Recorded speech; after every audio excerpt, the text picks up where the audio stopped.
수험생 여러분 안녕하십니까. 에듀마켓에서 건축기사와 건축산업기사를 담당하고 있는 안남식교수입니다. 이번 시간은 2018년도 건축산업기사 제2회 기출문제 풀이 중에 1과목 건축계획, 2과목 건축시공 이렇게 해서 1번부터 40번까지 문제풀이 한번 해보도록 하겠습니다. 1번 문제입니다. 단독주택의 현관 위치 결정 하면 가장 주된 영향을 끼치는 것 도로의 위치, 그리고 두 번째가 대지의 형태, 이 정도인데 보통 여기 두 번째는 중요하지 않고요. 항상 도로의 위치, 이것만 기억하시면 될 것 같아요. 2번 문제 갑니다. 백화점엔 건축의 에스컬레이터 배치 유형, 여기서 승객의 시야가 가장 넓다, 승객의 시야가 넓다, 무조건 직렬식입니다. 왜냐하면 점유 면적이 가장 많이 소요되기 때문에 점유 면적이 요거 1번 첫 번째 꼭지는 시야가 가장 넓은 건 충동 구매가 굉장히 활발하니까 좋은 장점, 그러나 점유 면적이 가장 많이 요구된다, 이거는 단점이죠. 장점과 단점이 하나씩 교차된 거, 직렬식. 반대로 승객의 시야가 굉장히 좁고 점유 면적이 굉장히 작은 거, 교차식. 얘네들은 항상 답이 되지 않는다고 말씀드렸죠. 1번 아니면 2번입니다 참고하시기 바라고. 3번 문제 갑니다. 단독주택 설계 시 거실의 크기를 결정하는 요소와 가장 거리가 먼 것. 거실의 크기 결정은 보통 이렇게 하고요. 마감 재료의 종류, 이건 아예 상관이 없는 거죠. 마감 재료 같은 경우에는 우리가 그냥 맨 마지막에 하는 미장 재료나 한마디로 실내 디자인이나 실내 건축에 관련된 거죠. 4번 메조네트 복층형 공동주택에 대한 설명으로 옳지 않은 것. 소규모 주택에 주로 적용된다? 그럴 리가요. 비경제적이니까 소규모 주택에는 거의 사용하지 않습니다. 항상 규모가 큰 대규모에만 사용하는 게 바로 메조네트 또는 복층형. 5번 갑니다. 쿨데삭형에 대한 설명으로 옳지 않은 것 갑니다. 4번 보시면 대규모 주택단지에 주로 적용이 된다. 대규모가 아니고요. 보통 소규모는 잘 아니지만 중규모 또는 중소규모라고 해도 되고요. 도로의 최대 길이 600m면 너무 길어요. 300m로 되어 있는데 교재마다 이게 150m로 되어 있는 경우도 있습니다.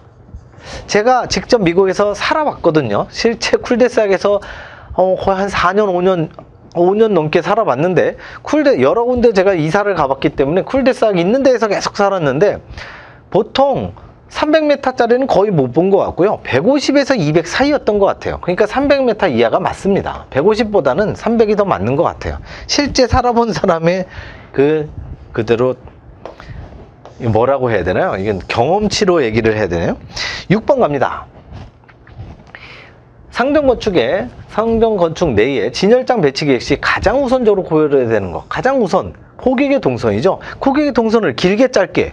상점과 백화점의 고객의 동선은 무조건 길게, 짧게가 아닙니다. 길게 가야 됩니다. 길게. 가장 우선적으로 해서 가장 길게. 7번 상점에서 대면 판매에 관한 설명으로 옳은 것 갑니다. 1번 보시면 측면 판매에 비하여 진열 면적이 커진다? 당연히 대면 판매는 통로가 있어야 되기 때문에 작아지죠. 포장하기가 편리하다. 그렇죠. 왜냐면 자리가 있으니까. 2번이 바로 맞는 정답이네요. 3번 충동적 구매와 선택이 용이하다. 이거 측면 판매에 대한 설명이죠. 판매원의 정의치를 정하기 어렵다. 역시 측면 판매. 1, 3, 4는 전부 다 측면 판매에 대한 설명이고요. 대면 판매는 2번만. 9번 갑니다. 7번, 8번 안 했군요. 8번. 사무소 건축에서 유효율이 의미하는 것, 유효율의 정의, 연면적분의 대실면적이죠.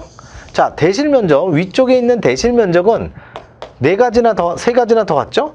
이게 임대면적으로 나와도 되고요. 대실면적, 임대면적, 전용면적, 유효면적 다 나와도 됩니다. 이 4가지 단어가 전부 다 똑같아요. 대실면적, 임대면적, 전용면적, 유효면적. 한마디로 돈이 되는 면적이죠. 그렇게 보시면 되고. 9번 갑니다.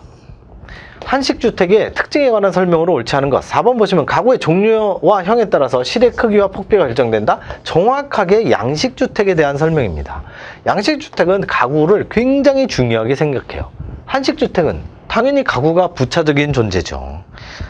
오히려 집이 훨씬 더 중요한 거고요. 자, 10번 갑니다. 일주간의 평균 수업시간이 35시간으로 주어졌고 음악시간 25시간, 15시간은 음악시간, 그리고 10시간은 영어 수업 시간. 그래서 음악교실의 이용률과 순수율. 이용률은 요거분의 요거. 그냥 35분의 25 곱하기 100 하면 되고요. 그리고 음악 시간이 15시간이니까 25분의 15 곱하기 100 하면은 순수율이 나오는 거죠. 그래서 계산을 해보면 요게 나오겠죠. 보통 이렇게 71% 이런 식으로 잘 안 나오는데 요거는 조금 계산을 엉망으로 해놓은 것 같네요. 어쨌든 요 정의 중요합니다. 이용률 순수율의 정의 상당히 중요하니까 꼭 기억해 두시기 바라고. 11번 갑니다. 초등학교 강당 및 실내체육관 계획에 관한 설명으로 옳지 않은 것. 3번에 보시면 강당은 반드시 전교생 전원을 수용할 수 있도록 크기를 결정한다. 그러면 강당이 무지하게 커져야 됩니다. 그렇게 안 하죠. 반드시 전교생 전원은 아니고, 여기 보시면 보통 강당은 입학식, 졸업식 또는 뭐 장학사 오셨을 때 교장 선생님 훈시 이런 경우에만 하죠. 전교생 전원은 아닙니다. 기본적으로. 그래서 크기가 너무 큽니다.